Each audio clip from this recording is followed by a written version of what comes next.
Take control of your mind the way you do your breathing. In through your nose and out through your mouth.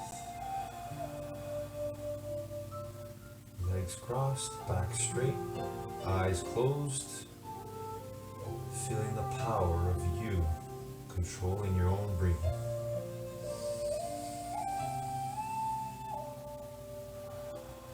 The same way you control your mind.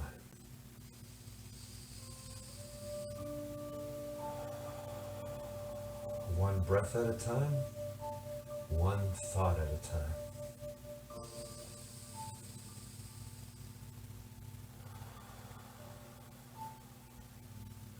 Good air and thoughts in, bad air and bad thoughts out. Now, let's see our vision today. Let's see ourselves doing the best we can on all the exercises and stretches we do here together today, right now.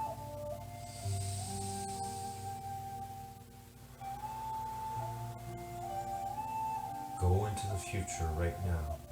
See in your mind, your mind's eye. See yourself doing the best you can on whatever exercise we do together. See it so clearly that it feels real.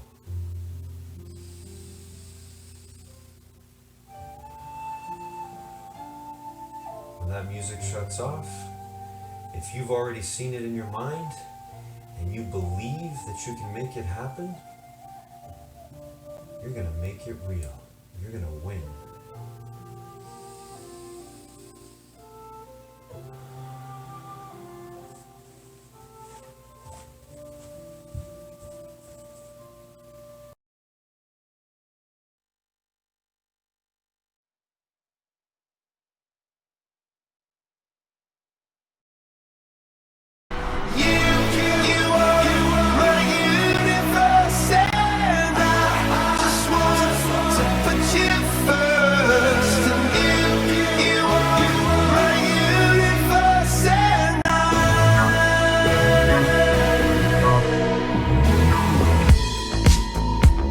In the night I lie and look up at you. When the morning comes I watch you rise. There's a paradise they couldn't capture, that bright infinity inside your eyes. 매일 밤 내게 날아가 꿈이란 것도 잊은 채 나 웃으며 너를 만나 Never ending forever baby.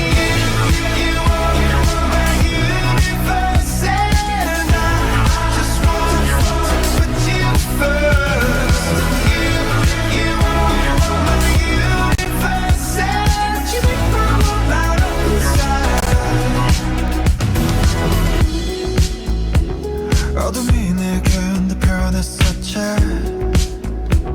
길어진 그림자 속에서 And the thought that we can't be together Because we come from different sides. You are my universe and I just want to put you first. You are my universe and you make my world light up inside. My universe, my universe, my universe.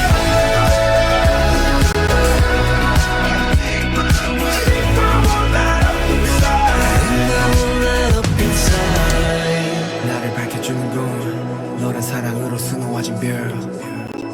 내 우주에 넌 다른 세상을 만들어주는 걸. 너는 내 별이자 나의 호주니까 지금 이 시련도 결국엔 잠시니까 너는 언제까지나 지금처럼 밝게만 빛나줘. 우리는 너로 따라 이긴 밤을 수놓고 너와 함께 날아가. When I'm without you I'm crazy. 자 어서 내 손을 잡아. We are made of each other baby. You are my universe and I just want to put you first. You are my universe and you make the whole light up inside. My universe,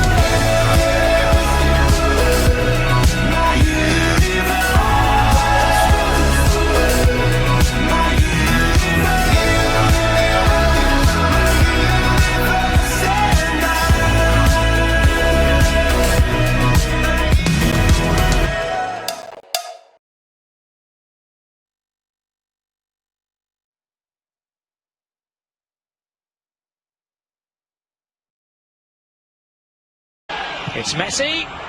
Oh, what it's a goal. Magnificent.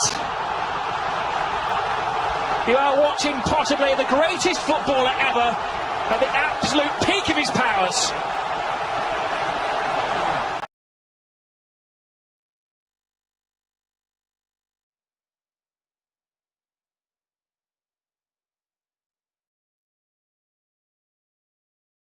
Good morning, guys. It's impossible what I'm doing right now, here, every single day.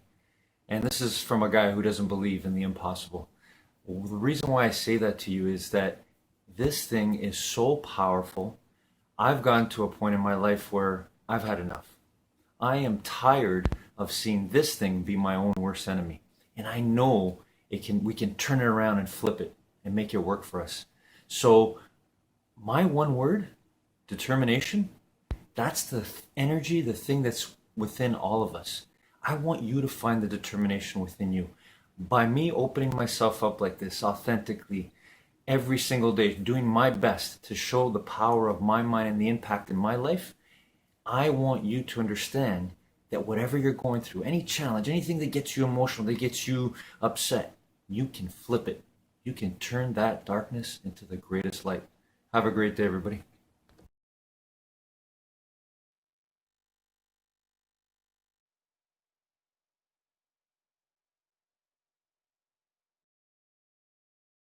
You see, self-fulfillment is the bodybuilder who goes to the gym and develops the muscles and spends all the time admiring that physique. Personal growth is that individual who goes to the gym and lifts those weights and practices those jump shots so he can be part of a winning team. Self-fulfillment is the Dead Sea. It's an end.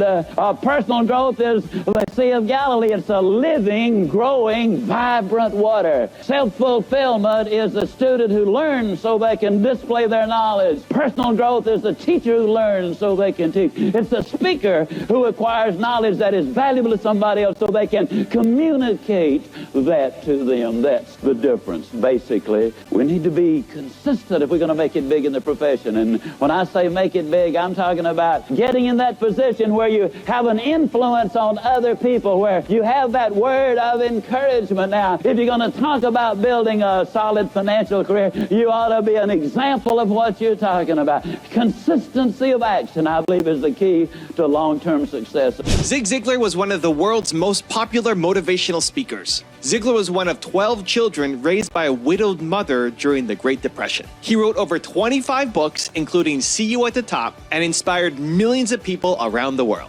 In this exclusive training, Ziglar shares with us the strategies to get rid of the victim mentality, take responsibility for your life, and develop the skill of discipline. Special thanks to the Ziglar family for partnering with us to release this exclusive content on our YouTube channel. Enjoy. I'm going to start my presentation today the way I start all presentations, regardless of who I'm speaking to, on what subject or wherever. I'm going to start with some questions. Here's my first one. How many of you have heard me before, or else this will be your first time? Can I see your hands, please? All right. Well, you are here. Now, listen carefully. The next one's kind of tricky. How many of you honestly and sincerely believe, as a matter of fact, you're totally convinced that during the next 10 days there's something you can specifically do that would make your personal life, your family life, and your business life worse? Can I see your hands? All right. Then how many of you believe, honestly and sincerely, there's something you can specifically do in the next 10 days that would make your personal, business, and family life better? Can I see your hands? How many of you believe that the choice is yours? How many of you believe that every choice has an end result? Now let me pause and tell you what you have just said. What you just said, whether you knew it or not, is simply this. I don't care how bad or good my past has been. I don't care how bad or good my present is. There is something I can specifically do in the next 10 days that would make my personal, family, and business life either better or worse, and the choice is mine, and that choice will have an end result. That's what you've said. If my timing is correct, since I seriously started the talk, I'm now 62 seconds in it. You see, as speakers, one of the things we must do is grab an audience as quickly as possible and feed them some nourishment almost immediately so that we whet their appetite for further listening. I'm convinced of that. I'm the 10th of 12 children. I asked my mom one time, I said, why so many? She said, well, son, where do you think I should have stopped? Well, I sure didn't think after number 9. Now, you got to put that down as a for certain. But, you know, my dad died when I was 5. There were 6 of us too young to work, heart of the Depression. We had it tough financially. But I'm so grateful I did not zero in on what we did not have. I did zero in on what others had. You know what I noticed as a child in Yazoo City, Mississippi? And I know a lot of people go around the country trying to impress people by claiming to be from Yazoo City, but I really am.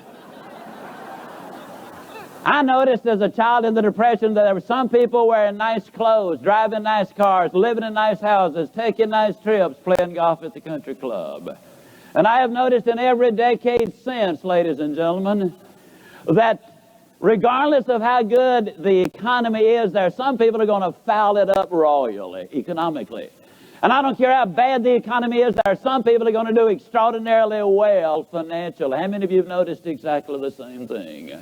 Now let me ask you if you can come to the same conclusion, and can you share with your audiences the same bit of hope and encouragement? That really it is not what is happening out there that is the determining factor. It is what's going on in our own mind that will make the difference. We've now spent another couple of minutes in sharing an idea, a challenging idea. You see, if we can get rid of that loser's limp, that concept that it is somebody else's fault, that I am a victim, if we can destroy that in a person's thinking, we've given them that first glimmer of hope, and as the privilege of the platform, which we also love and enjoy, I believe that's one of our great opportunities to go with that great privilege. Neil Rudenstein's the president of Harvard University. His mother is a part-time waitress. His father is a prison guard. You see, it doesn't make any difference who your mama and your daddy might be. It's what you do. We need to let people know that. So important. A lot of people don't realize it, but Yazoo City, Mississippi is in the geographical center of the world. Did you know that you can start, and Mr. Kemp, you might not even have known this, that it being the geographical center of the world, you can start in Yazoo City, Mississippi and go anywhere in the world you want to go. That's a fact. And the maximum distance from Yazoo City to anywhere in the world you want to go is just 12,000 miles, and the message has nothing to do with geography. What it really says is that we need to share with people that they can start from where they are. And the distance from there to where they want to go is the same. It really does rest with them. But you got to have a mission. As speakers, we need one. Our mission is simply this: to be the difference maker in the personal, family, and business lives of enough people to make a positive difference in America and the world. Oh, I know that sounds presumptuous, so let me share with you a simple little story that might bring it back into perspective. A grandfather was walking on the beach with his grandson, and as an aside, if I'd known the grandchildren were going to be so much fun, I certainly would have been nicer to their parents. But he was walking on the beach with his grandson, and he would reach down and he'd pick up a sand dollar and he'd throw it out to sea, and he'd reach down and he'd pick up another one and throw it out to sea, and another one. And finally his grandson said, "Granddaddy, what are you doing?" And the grandfather said, "Well, son, these sand dollars are living organisms. They've been washed ashore on the waves, and they'll die here in the hot sun if I don't throw them out to sea, and that's what I'm doing." And the grandson said, "But Granddaddy, there's so many of them. What possible difference can it make?" And the grandfather reached down and he picked up another one and he threw it out to sea, and he said, "For this one, it makes all the difference in the world." My friend John Maxwell from San Diego says that in a lifetime, each individual influences 10,000 other people on average.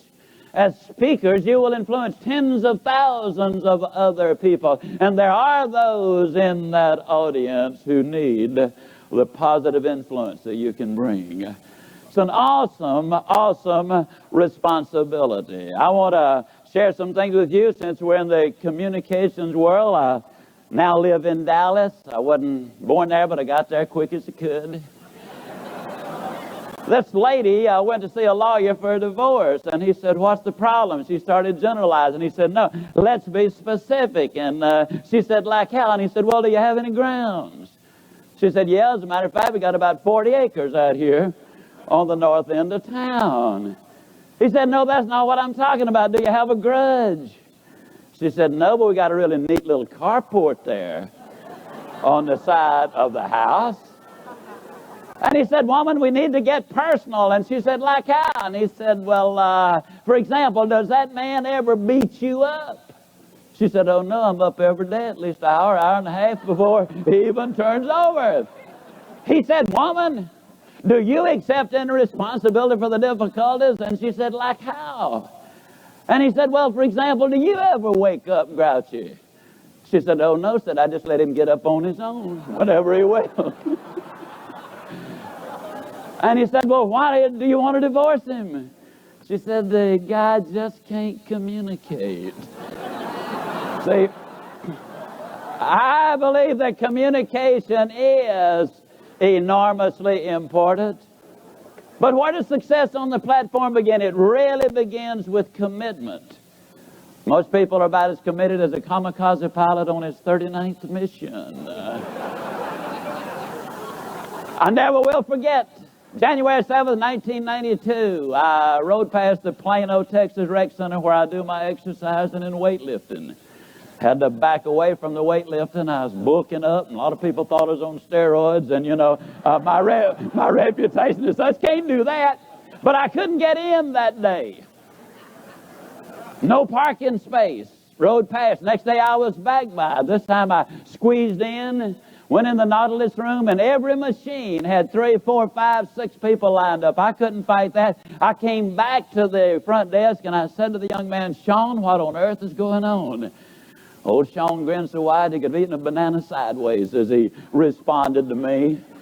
He said, "Zig, don't worry about it. Don't give it a thought. Give us about 3 weeks. It'll be back to normal." These are our New Year's resolution people. You see, a lot of people, that's the way they do things. They make a resolution, and as long as it's convenient, involving no pain or trouble, and as long as they remember it, they'll be delighted to do it. But a commitment is absolutely necessary. Let me kind of set a little scenario here to tell you what I'm talking about. He was an all-pro 8 consecutive years. He had just signed a contract for $6.4 million. And yet last year, this young man, who some of you probably have already figured it out, this young man, Hakeem, and incidentally in his native language, that means doctor or wise one. Olajuwon, and that in his language means being on top. And when you talk to Hakeem Olajuwon, he will talk to you about sacrifice and humility and equality and patience and tolerance and self-restraint and self-control and discipline. What did he do last year between seasons? He knew he had a weakness in his game. It was a 15-foot jump shot, 500 times a day. He went out there and from 15 feet, he practiced the jump shot. All you got to do is check the records, look at the scores, see what happened in the championship game. And you'll discover that Houston would not have won the NBA championship had Hakeem not perfected that shot, because they were so close. And those shots are what made the difference. And what I'm talking about there as speakers is that's the difference between personal fulfillment or self-fulfillment and personal growth. You see, self-fulfillment is the bodybuilder who goes to the gym and develops the muscles and spends all the time admiring that physique. Personal growth is that individual who goes to the gym and lifts those weights and practices those jump shots so he can be part of a winning team. Self-fulfillment is the Dead Sea. It's an end. Personal growth is the Sea of Galilee. It's a living, growing, vibrant water.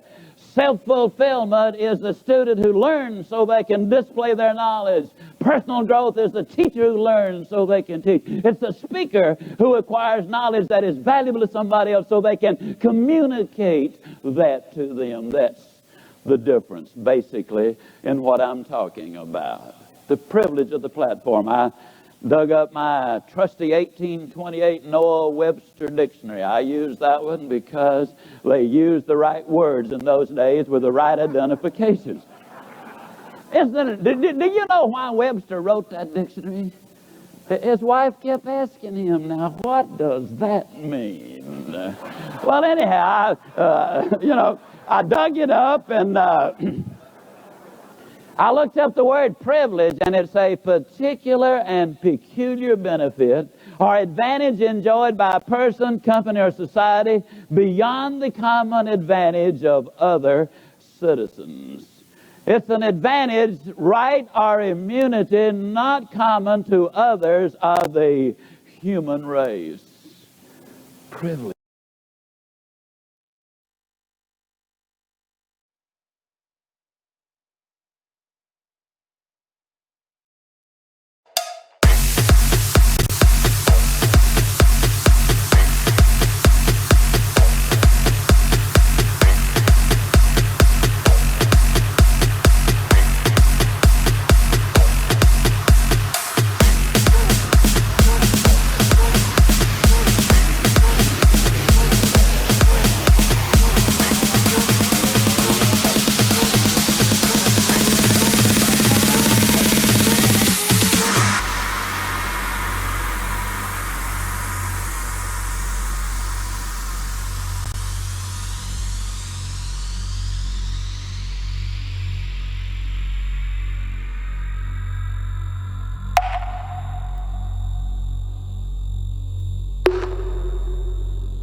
Higuain, Messi from outside here.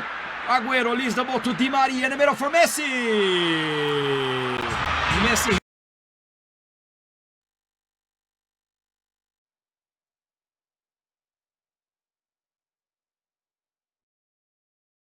Morning, guys. In our top 10 rules for success today, Jack Ma shares with us his rule number 5, which is get inspired.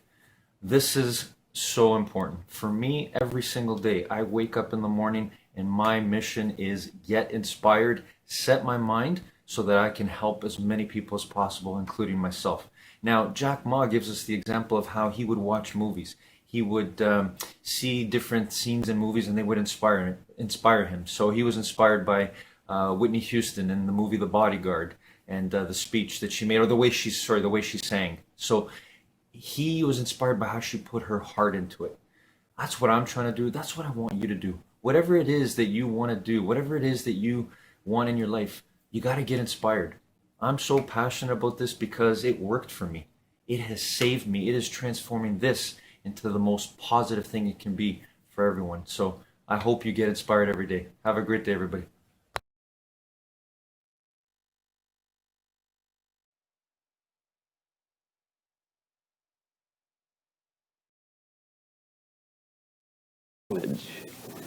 In a nation, though, that are individual, who takes their privileges more seriously than their rights and responsibilities, will soon lose both.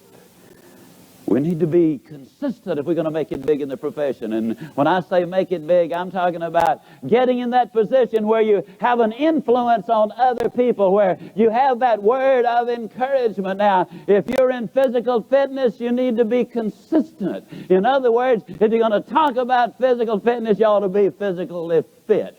If you're going to talk about ethics and moral values, you ought to maintain those. If you're going to talk about building a solid financial career, you ought to be an example of what you're talking about. Consistency of action, I believe, is the key to long-term success on the platform. You know, of course, what you call a person who practices one thing and preaches another. What do you call them? Hypocrites. And as you well know, a hypocrite is a fellow who gripes and complains about the sex, nudity, and violence on his VCR.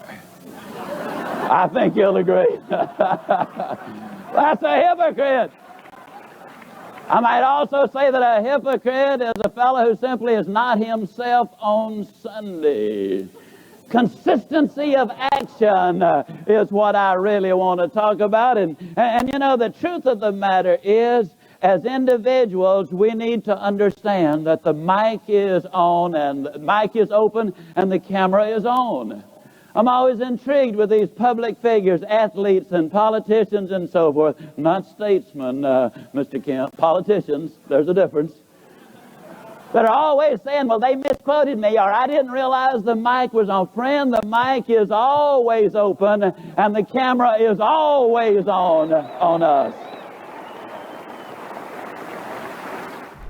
Hey there, it's Mark Tim with the Ziglar family, and I sure hope you're enjoying the video from my mentor, the legendary Zig Ziglar.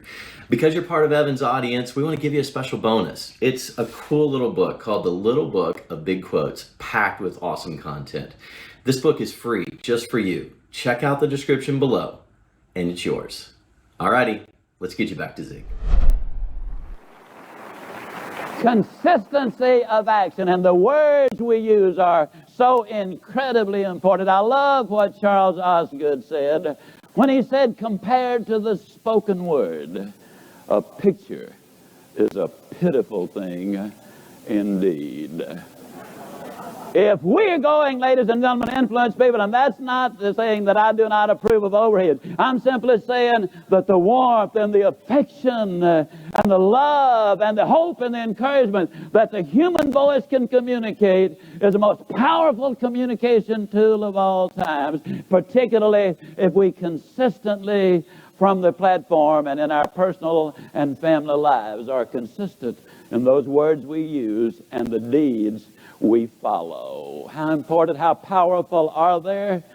Well, you see, your impact can be absolutely incredible. We can turn this world of ours completely around. If all of the speakers were committed to deliver that message of hope, that message of encouragement, understanding that the basic philosophy is, philosophy is simply the love of wisdom. A philosophy that clearly says that you can have everything in life you want if you will just help enough other people get what they want. That concept, that philosophy will encourage people, and as you'll see as we go along, it works in everybody's life. But the power of your words. Adlai Stevenson put it this way: when Cicero spoke, the crowd stood and cheered. When Demosthenes spoke, the crowd stood and marched. We need to get people into action. We need to have them marching. We need to have them, we need to leave them with something that they, yes, can take a specific action on. How important, how powerful are words of a man named P.C. Merrill when I was a young salesman. 22 years old, in debt, broke, the whole smear, going absolutely nowhere. And Mr. Merrill said some words to me in Charlotte, North Carolina. 21 other people were there. But the words he said to me so dramatically changed my life that before the year was over, I was the number 2 salesman in America out of over 7,000 salespeople. Had the best promotion the company had to offer. Had swapped a little Crosley, which I had driven to that meeting, for a luxury car. And the next year was the highest paid field manager in the United States. You see, ladies and gentlemen, one word can have a lot of impact. I picked up Dr. Norman Vincent Peale's book, The Power of Positive Thinking. I occupied a solid position with the company I was in. Had 4 field managers when I was promoted, and almost immediately tragedy happened to all 4 of them. Our business went way down. There was talk about getting rid of Zig because he couldn't do the job. Oh, I was having a pity party. Problem with pity parties is very few people come and nobody brings presents. I picked up that book of Dr. Peale's. I'd been saying, oh, I'm the good guy. I didn't have anything to do with that heart attack and cutting the toe off and the integrity. I didn't have anything to do with that. And Dr. Peale in his book said, you're right, Zig. You had nothing whatever to do with it. But you've got everything to do with how you handle what happens to you. You see, folks, the reality is 300 world-class leaders. I'm talking about Churchill and Roosevelt. I'm talking about Helen Keller and Mother Teresa and Clara Barton. I'm talking to Mahatma Gandhi and Martin Luther King. 300 world-class leaders, 75% of them either had some serious physical defect, or else they had been abused as children, or they had been raised in poverty. But they clearly understood it. It's not what happens to you, it's how you handle it that's going to make the difference. Words can make such a big difference. Calvin Roberts said to me time after time, why don't you write a book? You got something to say, write it. Without that encouragement, there might have been several more years before See You at the Top became a reality. You see, I believe we need to give people hope. We need to give them encouragement. And the reality is that book contains 384 pages. It took me 10 months to write it. And in those 10 months, I figured it out. You see, all I had to do was write 1 1/4 pages a day, every day for 10 months. In the same period of time, I lost 37 pounds. That meant all I had to do was lose 1 9/10 ounces a day. We need to give our audiences a thought, an action plan, an idea, and let it be such that, yes, I can do that. See, everybody in their own mind said, I can do that. That's what I'm talking about. That's what we give to people. And to do that, we literally must understand the power of the word. Think about this. Good or bad words make a difference. A fellow wrote a book. The title of it was The Origin of the Species. It was the book that most dramatically influenced Karl Marx and Adolf Hitler and Benito Mussolini. They built their whole philosophy on it. It's the ultimate book on racism, the inferior race. And so that gave them privilege to destroy or attempt to destroy a whole race, because they were setting up the dream race, the positive Aryan race. And we know the result. Wonder what would have happened had they carefully studied their Bible. What a difference this world would have been. What a difference they would make. It can be positive or negative, and so the choice, I'm saying, really is yours. You need to read and prepare. Somebody asked me, how do you prepare? Well, for the last 22 years, I have read an average of 3 hours a day. What do you read? Well, I read for information, I read for knowledge, and I read for wisdom. The truth is, every day I read my Bible and the daily newspaper. That way I know what both sides are up to. And I think that's important. But I want to emphasize the point. You can have all of the knowledge in the world. You get information out of the newspaper and magazine. You get knowledge out of good books, encyclopedias, and seminars conducted by the National Speakers Association. That is where you get knowledge. But knowledge is not the answer, folks. If it were, every PhD in America would be rich and happy, and every high school dropout would be broke and miserable. And we know that's not true. And so to go with that, we need wisdom. Now, what is wisdom? It's a spiritual dimension. It is nothing but the correct use of knowledge. Doesn't make any difference how much knowledge you got if you don't know how to use it. You're going to come to wrong conclusions. And that's what we're getting at here. What is this thing called the privilege? What is it that people really do want in life? Well, everybody wants to be happy. I've never yet met a human being that said, no, I want to be miserable. But let me simply say this to you. Other people can give you pleasure, but you'll never be happy until you do things for other people. You can take it to the bank. That's absolute truth. What's the greatest joy you receive? Is it because somebody says you're a great speaker? Or is it because somebody comes up to you and says, let me tell you what it meant to me when you said this? And I responded to it. You know, too many people are too self-centered. One of the major problems of most speakers, or many speakers I should say, is the average individual believes that anybody who can stand up and put 3 sentences together and still manage to walk off the platform are some kind of genius. And so they come up and they brag on us, you know, and it's not long before we get to thinking we're pretty hot stuff. And that's where the downhill slide begins right there. False pride and sex is the thing that destroys more budding careers than anything I've seen. And lack of preparation is another factor that figures in that. We want to be happy, and if we can work with some people to help them achieve that. But you're not going to please everybody. It doesn't make any difference what you do. Most of you know that Thomas Edison worked thousands of experiments trying to perfect the electric light. When he finally got it burning, it was 2 o'clock in the morning, and he heard this voice from the back of the house, Tom, it's 2 o'clock. Put that light out and come on to bed. So you're not going to please everybody. That's fair. How much preparation do you do? I don't know about you. I do a lot of public seminars. That means I simply do the same seminar from one city to the next. I've done hundreds of them. I'll average roughly 3 hours before each one. Because you see, I can't gamble. I can't take a chance. I must be ready. If you got 1,000 people or 16,000 people, or in one audience I spoke to, 60,000 people in the Georgia Dome, if you got that many people, each investing an hour of their time, that would be 5,000 hours, 10,000 hours. Think of all of those hours. Your responsibility from having taken them from their homes, their families, their jobs, is to feed them something infinitely more valuable than the time they would have invested doing their regular job. You need to understand what they want. Everybody wants to be healthy. A lot of people burn the candle at both ends, thinking, boy, if I just work harder, I can get more done. Evidence is solid that it is not. I heard about a moth that flew into a 2-year-old's birthday party and burned the end at both candles.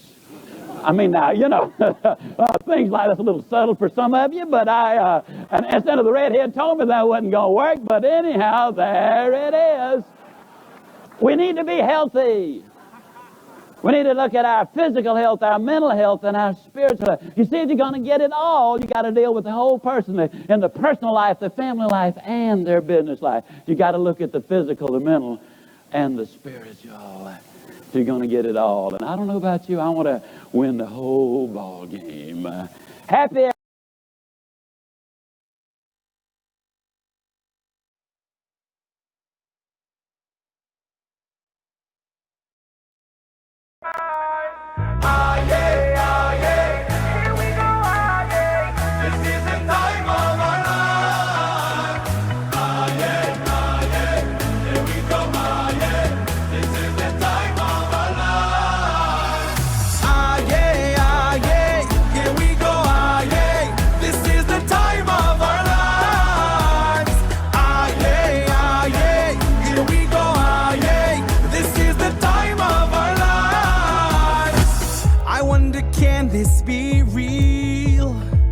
It's like I'm living a dream, but it's how everyone feels.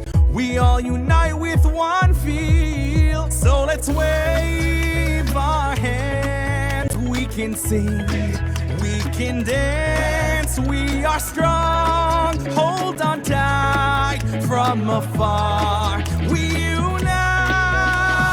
Ah yeah, ah yeah, here we go, ah yeah. This is the time of our lives. Ah yeah, here we go, ah yeah. This is the time of our. This is the time of our. Ah yeah, here we go, ah yeah. This is the time of our lives. Ah yeah, here we go, ah yeah. This is the time of our lives. I love this moment right now. No one can take it away. So let it happen and how. It's why I cherish each day. So let's wave our hands. We can sing, we can dance. We are strong, hold on tight. From afar we unite. Here we go. Ah yeah, here we go, ah yeah. This is the time of our lives. Ah yeah, here we go, ah yeah. This is the time of our lives. Ah yeah, here we go, ah yeah. This is the time of our lives. Ah yeah, here we go, ah yeah. This is the time of our lives. What we see, destiny. Realize now we all know the greatest.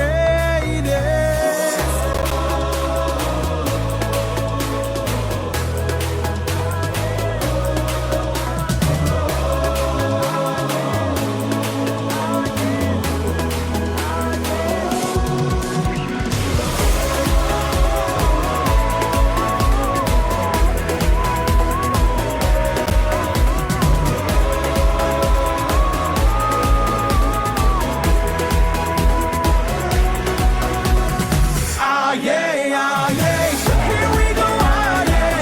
This is the time of our lives. Ah yeah, here we go, ah yeah. This is the time of our.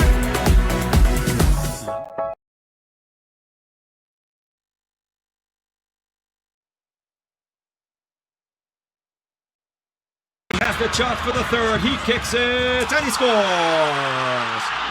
Again.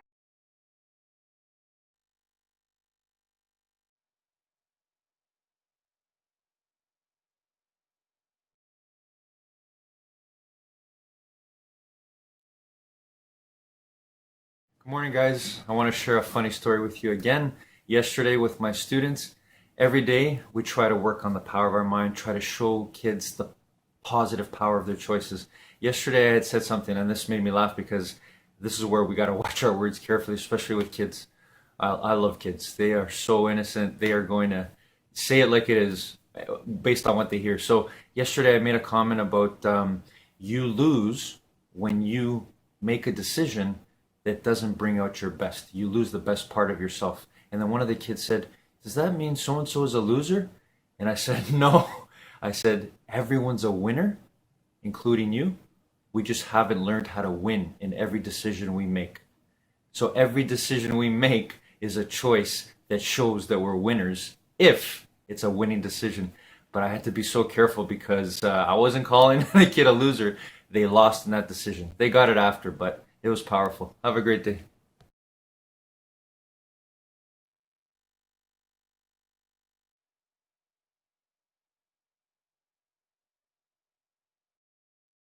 Everybody wants to be healthy, and they want to be, ladies and gentlemen, at least reasonably prosperous. I get amused at people who say, well, I'm not really interested in money. Anybody that say that allow about other things too.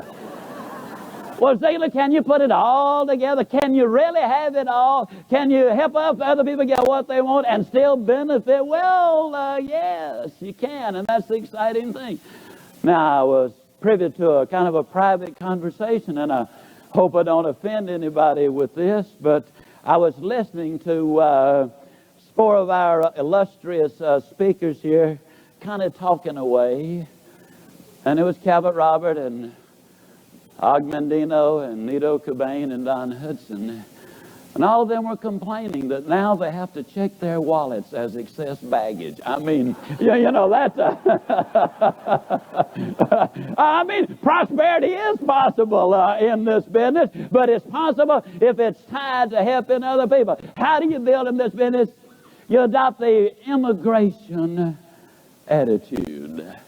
Did you know that an immigrant, whether they're from the Orient or South America or Africa or the Middle East or Europe, is 4 times as likely to become a millionaire in America as are the native born? Why is that? Little 4-year-old girl explained it to me in minute detail. Got aboard an aircraft. That's generally the way I fly. I was in Dallas, Texas. I was on my way to Norfolk, Virginia. I was the first one aboard. And as I got seated in seat 2C, aboard came this little family, a mother carrying an infant, leading a toddler, and a little 4-year-old was bringing up the rear. The mother and the 2 little ones quickly made their way to the rear and had their seat. The little 4-year-old turned and looked left into the cockpit. Those 3 magnificent figures with all of the bars, and they saw all of the wheels and the bells and the whistles and all of the electronic gear, probably more than that child had seen in her lifetime. And when she turned around, those little eyes were as big as saucers. I don't know why the child did it, but she put her little hands on her little legs and kind of bent over, looked down that long fuselage and said, "Gosh." That's what immigrants say when they come to America. Gosh.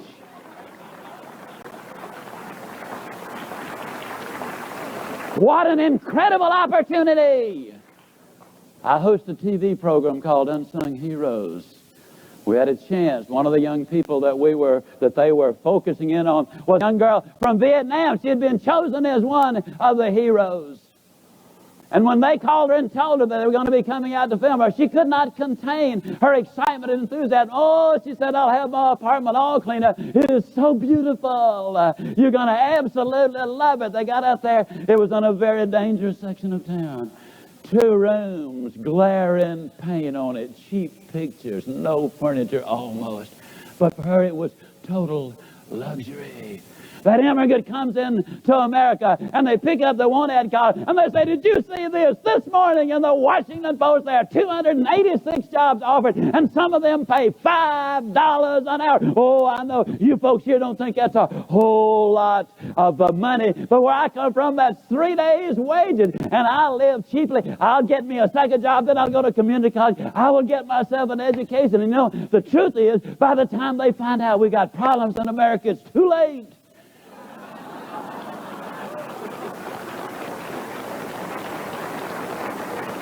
They've already made it. They've already made it. That's what I'm talking about. The sheer joy, the excitement, the privilege of the platform. Are you really turned on every time you get up? Or do you think, boy, here's another speech? If that's your attitude, I plead with you, do the rest of us a favor and get out of this business. Get out of this business. Your responsibility is simply is too great. The possibilities for good are so absolutely enormous that you cannot comprehend it. We need to, if we're going to really be prepared, we got to look at our physical lives. I'm 67. I know most of you thought I was in my early 30s. I have a resting heart rate of 47. My cholesterol level is 161. My blood pressure is out of a 40-year-old. When I was 62 years old, I stayed on the treadmill at Cooper's Clinic in Dallas, Texas, longer than any active player in the National Football League. who's taken the test, and many of them have. And unlike Mr. Kemp, I am not an athlete, but I am disciplined, and I am committed. See, 189 of the CEOs of the Fortune 500 companies are former United States Marines. 26 of our presidents served in the military. What do they teach there? They teach discipline and commitment and direction and focus and energy. They teach building on integrity, if you will. I'm telling you, it absolutely is a magnificent experience. Why do I talk about the physical? Because I believe we have a responsibility to take care of our body. Just as a matter of curiosity, is there anybody here who owns a racehorse worth in excess of $1 million? Let me ask you a question. If you had $1 million racehorse, would you keep him up half the night, let him drink coffee and booze and smoke cigarettes and eat junk food? And if you did, how many races would that sucker win? And if we take this $1 billion body of ours and abuse it, then how many races are we really going to win? Take care of yourself mentally. You need to grow. Let me tell you one of the most exciting bits of information here. At Georgetown University Medical School, they discovered that in 100% of the cases, when you improve your vocabulary, your IQ goes up. Simple suggestion, won't take you any time at all. Buy yourself a dictionary and put it in the bathroom. I'll absolutely guarantee you that if you will learn one new word a day, it will have a dramatic impact on your understanding of a whole lot of things. Your vocabulary, your ability to express every human emotion will expand so tremendously that you'll be able to explain every human emotion and demonstrate every one of them without using one single vulgar, profane word. That's right. You'll even be able to express yourself without taking God's name in vain. And when you look at that, think of the tremendous advantage that will give you in life. Yes, the ability to express yourself. If you have any questions about the spiritual aspects of life, is it important? Let me encourage you. Go to your library, pick up a copy of the April 28, 1986 issue of Fortune magazine. That was April 28, 1986 issue of Fortune magazine. And in it you'll read they did a study of the CEOs of the Fortune 500 companies. Here's what they found. 52% of them came from the lower middle class or poor families. Doesn't make any difference where you start, folks.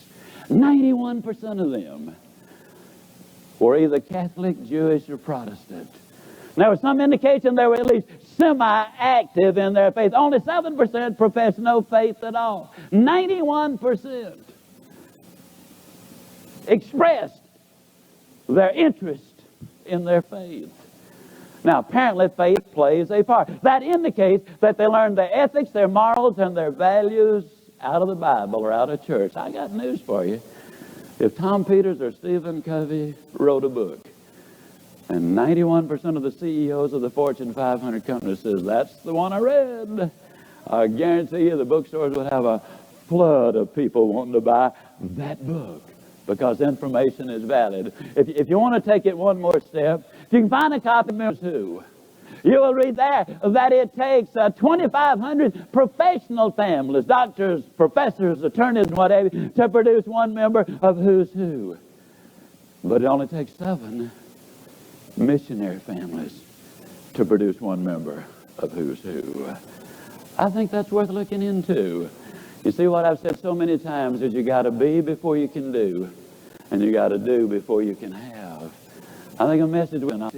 I'm the kind of guy that take his last $2 and buy a money belt. I mean, that's my base. Okay, to people, failure is an event. It is not a person. Yesterday really did end last night. Today is a brand new day, and it is yours. You can start over today. It's the same plan every day, and you'll be amazed at how much more you will be able to get done if you take it to that step. I want to kind of wind it up by talking about something I think is critically important.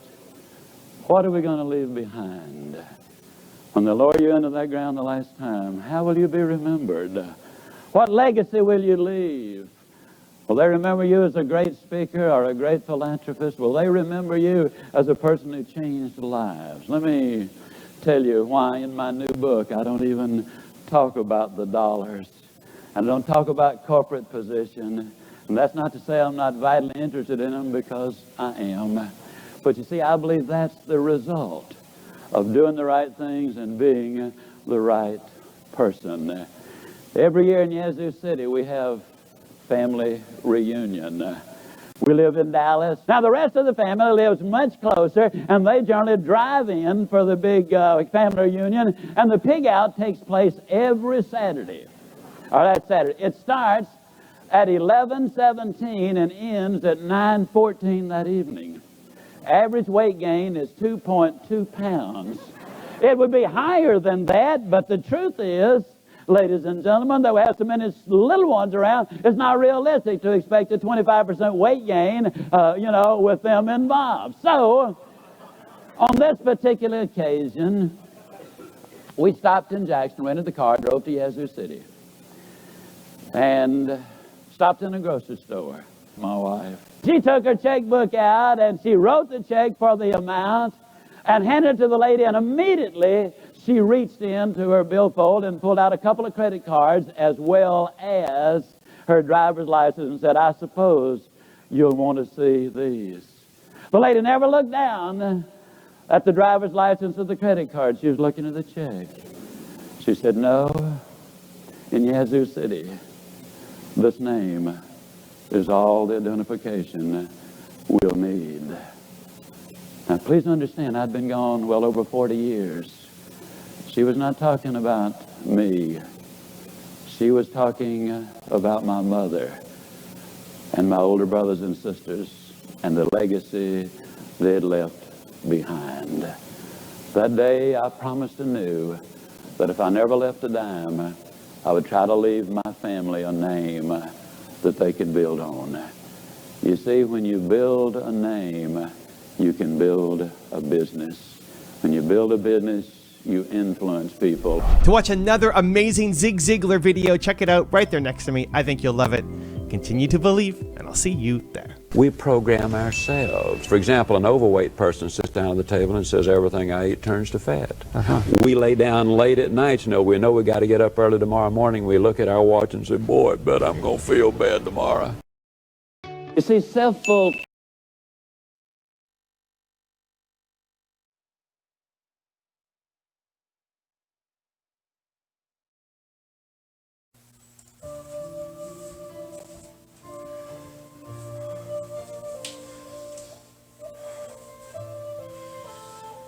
And back to legs crossed, back straight, eyes closed.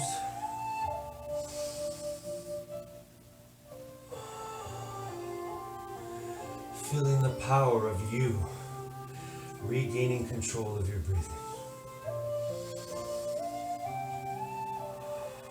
No matter how fast your breathing became, your heart started pumping faster,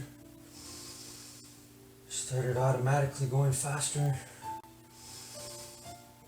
Right now, we get to take control of our breathing.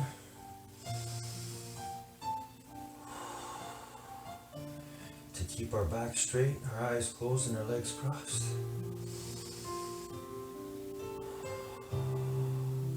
The same way, we get to take control of our thoughts, our mind, at any time, which will then control our bodies and our feelings directly.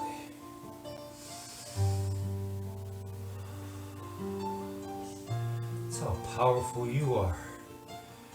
But you have to believe 100% in this power, this infinitely intelligent being within you and all of us. You got to believe with all your heart and soul that you can do something.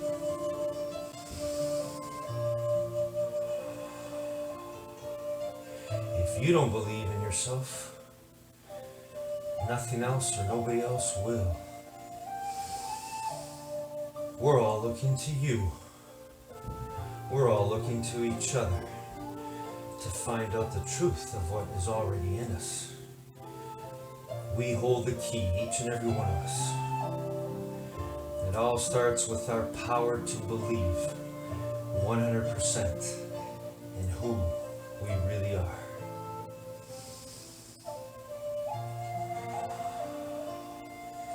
That's the greatest determination you can make.